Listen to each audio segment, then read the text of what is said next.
एक लड़का 13 साल की उम्र में एक ऐसे घोड़े को काबू में कर लेता है जो घोड़ा 7-7 8-8 महायोद्धाओं से भी काबू में नहीं आता था। वो घोड़ा जो बहुत ज्यादा अड़ियल था, जिसे काबू में करना एक बंदे के बस की बात ही नहीं थी, वो लड़का उसी घोड़े को 13 साल की उम्र में काबू कर लेता है। और जब उसे ऐसा करते हुए उसके गुरु देखते हैं, वो पता क्या बोलते हैं? वो बोलते हैं कि ये लाइफ में जरूर कुछ बड़ा करेगा। और बड़ा होकर वो लड़का पता क्या बनता है? द अलेक्जेंडर, सिकंदर महान। आप सबका स्वागत है मेरे YouTube channel the unknown YouTuber पे गाइस। सो आज बात करेंगे सिकंदर के बारे में, जिसे द अलेक्जेंडर भी कहा जाता है, सिकंदर महान भी कहा जाता है। सबसे बड़ी मिस्ट्री तो ये है कि सिकंदर की मौत कैसे हुई थी, ये सबसे बड़ी मिस्ट्री है। इसके बारे में भी एट दी एंड बात करेंगे। सबसे पहले मैं बताना चाहता हूँ आपको सिकंदर के बारे में कुछ इंटरेस्टिंग फैक्ट्स जो आपको नहीं पता होंगे। ज्यादा डिटेल में मैं नहीं जाऊंगा, बोर नहीं करूंगा, लेकिन वो बातें बताऊंगा जिसको देखकर आपका भी इंटरेस्ट हिस्ट्री में जाग उठेगा। एक बंदा था भाई जिसने दुनिया को जीत लिया था एक हद तक, तो उसके बारे में जानना तो बनता है ना भाई। करें शुरू फिर, आ जाओ। सिकंदर का जन्म ग्रीस में हुआ, जिसे ग्रीक उस टाइम बोलते थे, अभी ग्रीस बोल देते हैं हम लोग। मैसेडोनिया उसका शहर था। अपने पिताजी के देहांत के बाद वो वहां की राजगद्दी पे बैठता है और वहां बैठकर अपनी कृपान को ऐसे ऊपर तान कर वो बोलता है कि मैं इस सारी दुनिया को जीतूंगा। उसकी माँ का भी ये ख्वाब होता है, उसका भी ये ख्वाब होता है कि वो सारी दुनिया को जीतेगा। और इतिहास में ये भी लिखा गया है कि सिकंदर की माँ ब्लैक मैजिक जानती थी। तो उसके बाद उसका सामना होता है सबसे पहले फारस के साथ, पर्शिया के साथ। पर्शिया का जो राजा था, डरायस था उसका नाम।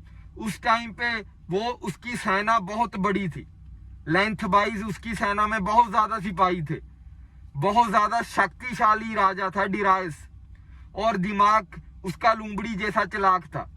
कोई उसके असूल नहीं थे। उसे सिर्फ एक बात से फर्क पड़ता था, वो था जीत, कि जीतना है। छल से जीतो, चाहे जंग करके जीतो, चाहे दिमाग से जीतो, जैसे मर्जी जीतो, जीतना है। सेना उसकी बहुत लंबी थी, बड़ी थी। सो उसके साथ जब सिकंदर का सामना होता है, डरायस को बड़ा गुमान होता है अपनी सेना पे कि मेरी सेना बड़ी लंबी है, मेरी सेना में बहुत सिपाही हैं, मैं बहुत शक्तिशाली हूं, मैं हार नहीं सकता। लेकिन गाइस सिकंदर उसे घुटनों के बाहर ले आता है, डरायस को हरा देता है और उसका राज उससे छीन लेता है। उसके बाद सिकंदर ईरान में पे कब्जा करता है, बैक्टीरिया पे कब्जा करता है, अफगानिस्तान पे कब्जा करता है। इन सब पे कब्जा करने के बाद सिकंदर ने इतनी दुनिया जीत ली थी कि ग्रीस में उस टाइम जितनी अवेयरनेस थी कि दुनिया में इतने राज्य हैं, इतने देश हैं, उनका 100% ही सिकंदर ने जीत लिया था। जितनी अवेयरनेस थी, अगर हम ओवरऑल हिस्ट्री देखें तो काफी एरिया पड़ा भी था आज के टाइम पे। अगर हम देखें तो ग्रीस के बाद, अफगान के बाद, बैक्टीरिया के बाद, ईरान के बाद, पर्शिया के बाद सिकंदर पाकिस्तान से होता हुआ जाता है भारत में।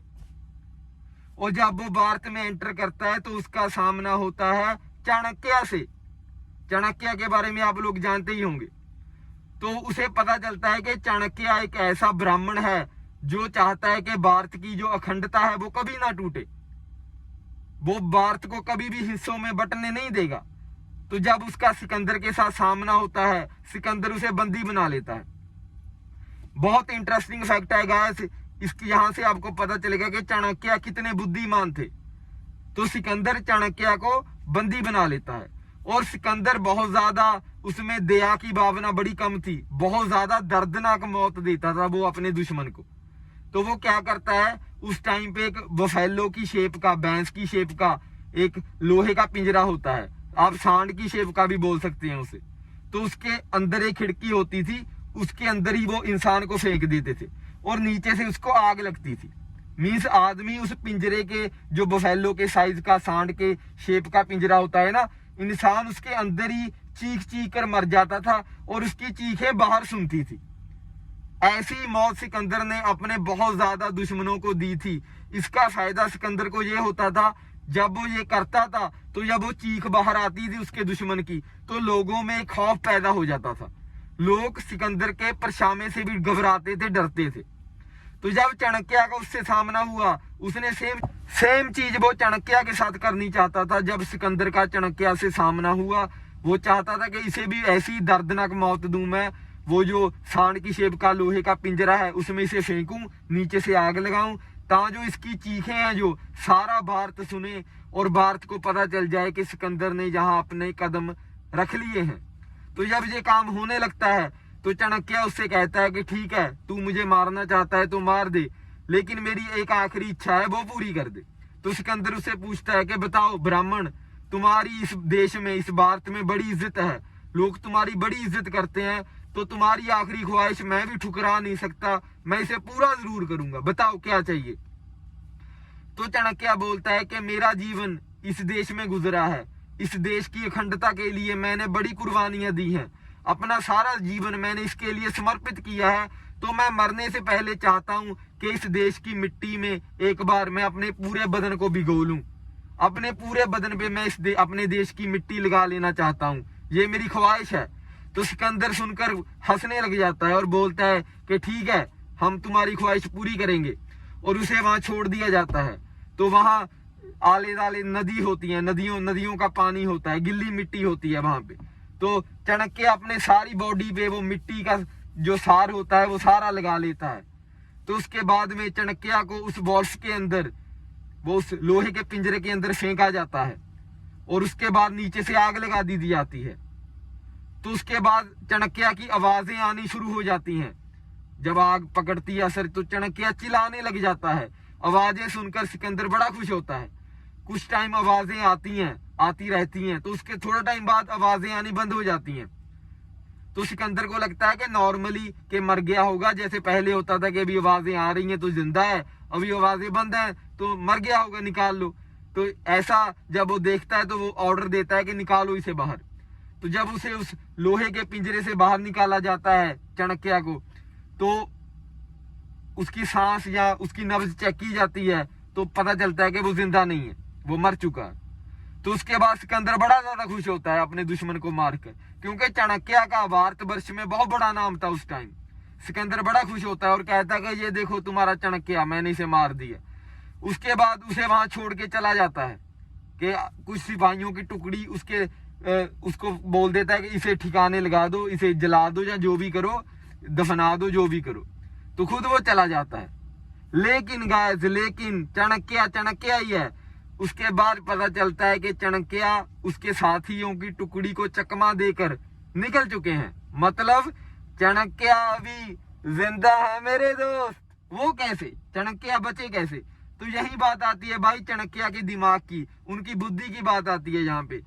असल में जो उनकी आखिरी ख्वाहिश थी, उन्होंने जो बोला था कि मैं एक मिट्टी का, अपने देश की मिट्टी का लेप अपनी बॉडी पे लगाना चाहता हूँ, वो उनका ट्रिक था। उन्होंने वो लेप लगाया, और जब वो उस पिंजरे में गए, नीचे से आग लगी, तो वो जले नहीं, जले कुछ % वो जले, लेकिन उस हद तक नहीं जले कि वो मर जाएं, क्योंकि उस लेप ने, मिट्टी के लेप ने उनको कहीं ना कहीं उनको बचा लिया।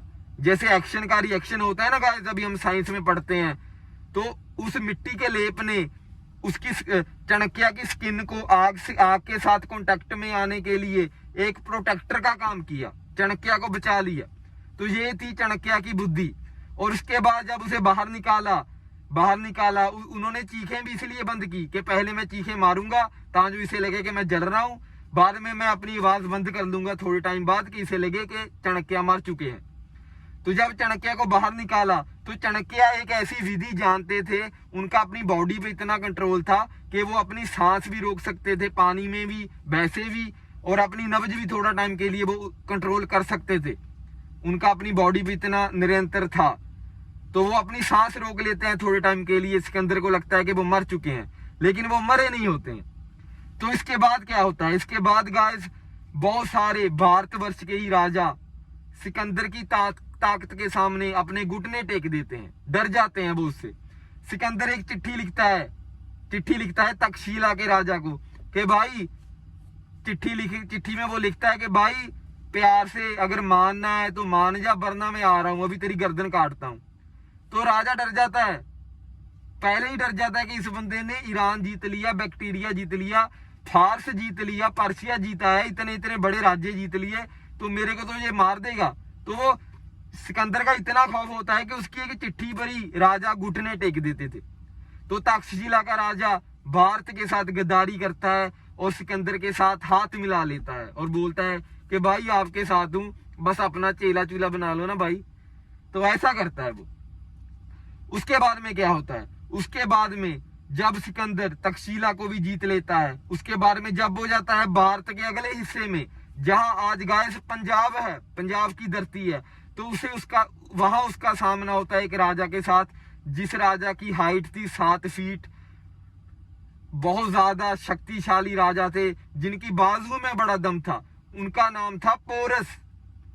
तो वहां उनका सामना होता है पोरस के साथ।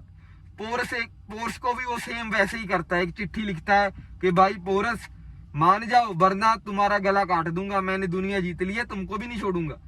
तो जब वो चिट्ठी पोरस पढ़ते हैं, पोरस एक बहुत ही ज्यादा बहादुर राजा थे, वो डरने वाले नहीं थे, तो वो उसे जवाब देते हैं कि अगर लड़ना है तो लड़ाई आजा लड़ने, जंग में तुम्हें मैं युद्ध के मैदान में ही देखूंगा, मैं डरने वालों में से नहीं हूं। तो उसके बाद भारत के कई और राजा गद्दारी करते हैं और सिकंदर के साथ हो जाते हैं और उसे सारे अंदर के गुप्त जो चीजें हैं, गतिविधियां हैं, सारी उसके साथ शेयर करते हैं कि हम ऐसे पोर्स पे हमला कर सकते हैं, ऐसे हम पोर्स को हिला सकते हैं। क्योंकि भारत के राजाओं को एक भेद होता है भारत का कि कहाँ कौन सी जगह है, कैसे काम करना है, कैसे नहीं करना है। सिकंदर तो बाहर से आया है लेकिन वो उसे सब डिटेल में बता देते हैं। उसके बाद सिकंदर हमला करता है पोर्स पे। बहुत ज्यादा दोस्तों एक खतरनाक युद्ध होता है वहां पे, बहुत ज्यादा खतरनाक युद्ध। तो अब उस युद्ध के बाद आगे 2 थ्योरीज चलती हैं। जो ग्रीस की हिस्ट्री है वो कहती है कि सिकंदर ने पोर्स को हरा दिया था, सिकंदर ने पोर्स को हरा दिया था। और उसके बाद में आपको वो स्टोरी सुनी होगी सबने कि सिकंदर ने पोर्स से पूछा कि भाई बता तेरे साथ कैसा सलूक करूं। पोर्स एक बहादुर राजा था। पोर्स बोला कि वैसा ही व्यवहार कर जैसा एक राजा दूसरे राजे के साथ करता है। और पोर्स की ऐसी बहादुरी देखकर सिकंदर ने उसे छोड़ दिया, उसे उसका राज था जो वो वापस कर दिया कि भाई इतनी दुनिया देख ली, तेरे जितना बहादुर राजा नहीं देखा, मैं खुश हो गया, मैं कुछ नहीं करता, तेरा राज तेरे को देता हूं, मैं यहां से जाता हूं। तो ग्रीस की हिस्ट्री ये बोलती है। लेकिन कुछ लोग ऐसा भी बोलते हैं, कुछ हिस्टोरियन ने ऐसा भी लिखा है कि ग्रीस की हिस्ट्री ने, ग्रीस वालों ने जो हिस्टोरियन थे उन्होंने अपना पक्ष ज्यादा बड़ा कर लिखा है। असल में सिकंदर से पोर्स कभी हारा ही नहीं था। ऐसा भी कुछ हिस्टोरियन ने लिखा है कि सिकंदर के साथ जब पोर्स का युद्ध हुआ था तो पोर्स हारा नहीं था सिकंदर ने अपना पूरा जोर लगा लिया था। तो हम कह सकते हैं कि 50% लोग ये मानते हैं कि सिकंदर ने पोर्स को भी हरा दिया था, बाद में खुद वो छोड़ के चला गया उसका राज्य। 50% हिस्टोरियंस ये मानते हैं कि नहीं, पोर्स नहीं हारा था। एक और मैं आपको दोस्तों इंटरेस्टिंग फैक्ट बताता हूं सिकंदर के बारे में। सिकंदर की एक आंख भूरी थी, एक नीली थी। ये क्यों थी? क्योंकि उसे एक बीमारी थी, उसकी वजह से उसकी एक आंख नीली थी, एक भूरी थी। एक मेडिकल प्रॉब्लम था उसे। बहुत ज्यादा वो शराब का एडिक्ट होता था। जब वो जीत जाता था कोई जंग, उसके बाद में वो मदिरा पान करता था, शराब का बहुत ज्यादा शौकीन था। यही मैं एक और किस्सा आपके साथ शेयर करता हूं। एक बार की बात है, कह रहे थे कि जब सिकंदर भारत आया तो अपनी पूरी सेना के साथ वो भारत में कहीं ट्रैवल कर रहा था। तो वो देखता है कि रास्ते में एक साधु ऐसे पड़ा हुआ है, एक मलंग साधु होते हैं ना, जैसे ऐसे सो रहा है, बड़े चैन से सो रहा है। तो सिकंदर का जो सेनापति था वो जाता है और उसे कहता है कि हे, रास्ते में क्यों पड़ा है, परे हो जा, तुम्हें पता नहीं कौन आ रहे हैं। तो वो बोलता है कि तू कौन है? तो वो बोलता है कि मैं सेनापति हूं। तो वो साधु बोलता है, जो मलंग होता है, कि मैं सेनापति से बात नहीं करता भाई, मेन राजा को लेकर आ यहाँ पे, उससे बात करूंगा मैं। तो जब वो ऐसा बोलता है सेनापति को गुस्सा आ जाता है। तो सिकंदर पीछे से उसे बोलता है कि क्या हो रहा है? तो सेनापति बोलता है कि वो बोल रहा है कि सीधा आपसे ही बात करेगा। तो सिकंदर भी एक दिलचस्पी दिखाता है कि यार देखूं तो सही है, ये मुझसे बात क्यों करनी चाहता है, एक मलंग साधु लग रहा है, मुझे बुला रहा है, तो मैं चेक करता हूँ। तो सिकंदर उसके पास जाता है और उसे पूछता है कि हाँ भाई कौन है तू? तो वो जो मलंग साधु होता है वो सिकंदर को कहता है कि तू कौन है? सिकंदर कहता है कि मैं वो हूं जिसने पूरी दुनिया को जीतने का ख्वाब देखा है और आधी मैंने जीत भी ली है, अब तू बता तू कौन है। तो वो साधु पता क्या बोलता है दोस्तों, तो वो साधु वहां पे कहता है कि तूने तो ख्वाब देखा है दुनिया जीतने का, मैंने तो भाई दुनिया जीती हुई है। और वो फिर सो जाता है। मीन्स स्टोरी से सिकंदर के दिमाग पे काफी असर पड़ता है। उसे एक तरह का एहसास होता है सिकंदर को कि आत्म संतुष्टि क्या है। जब वो मरता है, वो तो सबने ही सुना है कि उसने बोला था कि मेरे हाथ बाहर को रखना मेरी कब्र से, कि लोगों को ये मैसेज जाए कि जो दुनिया जीत कर गया है वो भी खाली हाथ ही जा रहा है, कुछ साथ में नहीं लेके जा रहा। लेकिन जब उसके साथ ये साधु वाला इंसिडेंस होता है ना, तो उसे एहसास होता है, इसलिए वो उस साधु का कत्ल नहीं करता। उसे एहसास होता है कि सबसे जो बड़ी पावर है वो है आत्मसंतुष्टि। तो इससे दोस्तों हमें भी बड़ा कुछ सीखने को मिलता है कि अपने आप में ही खुश रहें। हम ज्यादातर हमारी आदत है कि जो हमसे वेल्थ में बड़ा है हम उसे देखते हैं, उसके साथ अपने आप को कंपेयर करते हैं, लेकिन हम अपने नीचे वालों को नहीं देखते। कोई बंदा अपनी झोपड़ी में भी खुश है, कोई बंदे को महल में भी नींद नहीं आती। तो यही बात थी जो सिकंदर के दिमाग में उस टाइम कनेक्ट हुई, ये बात साधु की, कि भाई तू तो दुनिया जीतने के लिए इतने हाथ पांव मार रहा है, मैंने तो जीत ली, मैं तो इसलिए आराम से सो रहा हूं। तो एक और बात शेयर करता हूं दोस्तों, सिकंदर से ज्यादा जंगें चंगेज खान ने जीती थी, नेपोलियन ने जीती थी, लेकिन फिर भी सिकंदर को ही महान क्यों कहा जाता है? इसके पीछे एक वैलिड रीजन है। युद्ध तो ज्यादा चंगेज खान और नेपोलियन ने जीते थे सिकंदर से ज्यादा, लेकिन महान सिकंदर को ही कहते हैं। उसके पीछे कारण यह है दोस्तों, क्योंकि सिकंदर ने कहकर किया था, समझ रहे हो? सिकंदर ने ऐलान किया था कि मैं जीतूंगा, और बहुत हद तक उसने जीत भी ली थी। इसी वजह से उसे महान कहा जाता है कि उसने पहले बोला फिर करके भी दिखाया। दैट्स वाई उसे महान कहते हैं दोस्तों। तो अभी आते हैं नेक्स्ट स्टेप पे कि उसकी मौत का कारण क्या है, जो उसकी मेन मिस्ट्री है कि उसकी मौत कैसे हुई थी, सिकंदर की मौत। तो सिकंदर की मौत जो अगर हम हिस्ट्री, इसके आगे भी थ्योरीज ही आएंगी, अगर हम ज्यादा जो 90% जो थ्योरी प्रचलित है उसमें यही बोला गया है कि सिकंदर जब भारत के बाद वापिस अपना ग्रीक साम्राज्य की तरफ वो बढ़ रहा था, तो उसकी मौत हो गई एक मलेरिया की बीमारी की वजह से रास्ते में, क्योंकि उसने काफी जंगें लड़ी थी, तो इसकी वजह से उसकी बॉडी उसका साथ नहीं दे रही थी। कुछ हिस्टोरियन कहते हैं कि बुखार की वजह से उसकी मौत हुई थी। लेकिन भाई ये तो कहावत भी है ना, सुनी होगी सबने, दुनिया को जीतने वाले दोस्त बुखार से नहीं मरते, मलेरिया से नहीं मरते। सो मैं पर्सनली इस बात को नहीं मानता कि वो योद्धा जिसने इतने बड़े राजा अपने घुटनों के बाहर बिठा लिए थे, वो बंदा यार बुखार से मर जाएगा, वो मलेरिया से मर जाएगा। तो इस बात से मैं पर्सनली एग्री नहीं करता, लेकिन ये भी एक थ्योरी है।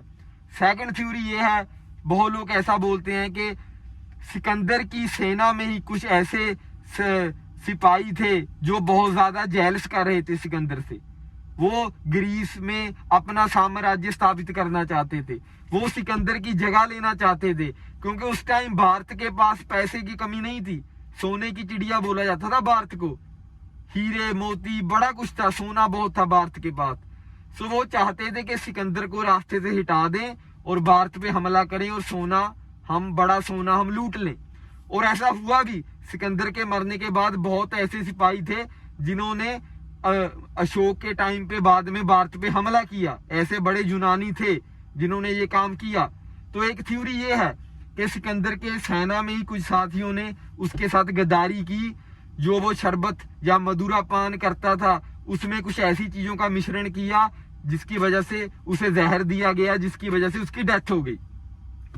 अभी आते हैं तीसरी थ्योरी पे। तीसरी थ्योरी ये थी गाइस कि बहुत ज्यादा हिस्टोरियन ये बात भी मानते हैं कि जैसे मैंने आपको पहले बताया कि सिकंदर की माँ ब्लैक मैजिक करती थी, तो उसने पहले भी बहुत बार ब्लैक मैजिक का इस्तेमाल किया था सिकंदर के लिए। हालांकि युद्ध में तो वो अपनी बाजुओं के बल पे ही जीता है, लेकिन बड़ी जगह उसने सिकंदर की हेल्प की थी उस ब्लैक मैजिक की शक्ति से। तो बहुत ज्यादा हिस्टोरियन ये भी मानते हैं कि जो ब्लैक मैजिक है इसका जो नेगेटिव असर है वो भी होता ही होता है, कि सिकंदर पे एट दी एंड वो ही असर हुआ, उसका काला जादू उसकी माँ का उस पर ही उल्टा पड़ गया और सिकंदर की मौत हो गई। तो ये तीन थ्योरी हैं जो प्रचलित हैं। पहले वाली तो बिल्कुल ही हजम नहीं होती। ज्यादातर 90% लोग उसी को ही मानते हैं कि सिकंदर बुखार की वजह से मरा या उसे मलेरिया हो गया, क्योंकि वो जब ट्रैवल करते थे तो रास्ते में ही टेंट लगाकर वहीं रहते थे। लेकिन भाई दुनिया जीतने वाला बुखार से कैसे मर जाएगा यार, ये हजम नहीं होती बात। सो गाइस ये 3 थ्योरीज हैं। मैं कुछ अपने आप कुछ बनाकर आपको नहीं बताऊंगा, वही बताऊंगा जो अलग अलग हिस्टोरियंस ने लिखा है। अगर आप बोलोगे कि एक लफ्ज में बताओ कि कैसे मरा, ये भाई किसी को नहीं पता। ये थ्योरीज हैं, ये किसी को नहीं पता। आप अपने दिमाग से सोच सकते हो कि क्या हुआ होगा उसके साथ। जो कहते हैं कि इतना ज्यादा चालाक था, बंदे को मिलकर वो पहचान जाता था कि उसके दिमाग में क्या चलता है। सिकंदर इतना ज्यादा होशियार इंसान था। तो ऐसे इंसानों की मौत रहस्यमय ही होती है। चाणक्य की मौत भी ऐसे ही रहस्यमय हुई थी, उसके बारे में भी एक अलग वीडियो बनाऊंगा। जो महान लोग होते हैं ना, उनकी मौत एक क्वेश्चन मार्क छोड़ ही जाती है गाइस। सो गाइस खत्म करते हैं वीडियो को। अगर वीडियो अच्छी लगी हो तो सब्सक्राइब कर लेना चैनल द अननोन यूट्यूबर का।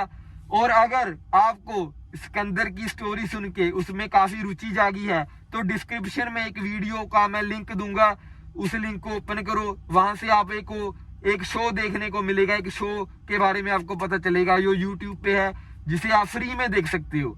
तो डिस्क्रिप्शन में वो वीडियो है जिसमें उस शो का लिंक है, तो जरूर वो वीडियो देखो। और ये जो मैंने ये बातें बताई हैं, ये सारी बातें आप विजुअल वाइज देखोगे और सीखोगे। सो खत्म करते हैं वीडियो खत्म करने से पहले एक बात कहूंगा कि मेरा एक दोस्त ग्रीस में गया था घूमने के लिए पिछले साल। तो वहां उसे एक ग्रीकी ने पता क्या बोला। ये जो ग्रीस के लोग हैं वो इस बात को मानते हैं। उसने बोला हर बंदे को अपने इतिहास पे गर्व होता है। तो उस ग्रीस के लड़के ने बोला मेरे दोस्त को कि हमारा सिकंदर दोबारा आएगा, हम फिर इस दुनिया को जीतेंगे। लव यू गाइस, मिलते हैं नेक्स्ट वीडियो में।